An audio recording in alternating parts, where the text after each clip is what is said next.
Let's make a butterfly hair bow in 5 minutes. Take thread tool and wrap around your middle two fingers with crisscross pattern like this. Then again extend this pattern to next two fingers. Again same crisscross. Slip one in through fingers and tie a knot. Follow the pattern as shown in the video. And here I am trying to tie it with one hand.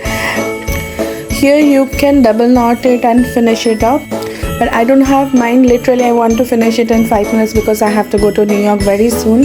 So I'm using my very old clip and wrap the tool around it and tie it one side. You can see the pattern little bit. So yeah, so here I'm adjusting and flip it out little bit here and there to give it a shape. And now this is my final look, and now my butterfly clip is ready.